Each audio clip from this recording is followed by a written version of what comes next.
Il-Ministeru għall-Agrikoltura, s-Sajt u Drittijiet tal-Annimali nieda l-konsultazzjoni pubblika l-White Paper dwar il-Politika Agrikola Nazzjonali għal Malta, dokument strateġiku li jistabbilixxi viżjoni fit-tul għall-iżvilupp tas-settur agrikolu Malti għal perjodu 2027-2037.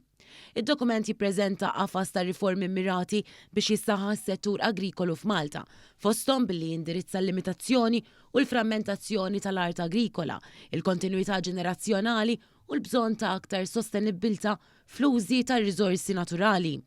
Il-Ministru Anton Refalo qal l-agrikultura f'Malta mhijiex biss settur ekonomiku, iżda parti fundamentali mill-identità u l-wirt nazzjonali. Huwa saħaq li minkejja l-isfidi l-bdiewa Maltin wawċin u rew reżiljenza u impenn kontinwu u għalhekk il-Gvern huwa kommess li joffri qafas ta' politika ċara, ġusta u sostenibbli li tħares il-futur tas-settur. Fl-Agrifer ħadna inizjattiva sabiex niddiskutu flimkien il-politika nazzjonali agrarja bejn l-2027 u l-2037.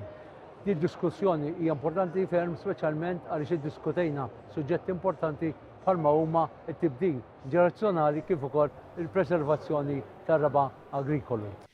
Il-Ministru saħaq fuq l-importanza tal-protezzjoni tal-art agrikola fil-waqt li nnota li se jkompli jsir l-investiment fit-teknoloġija u fl-innovazzjoni.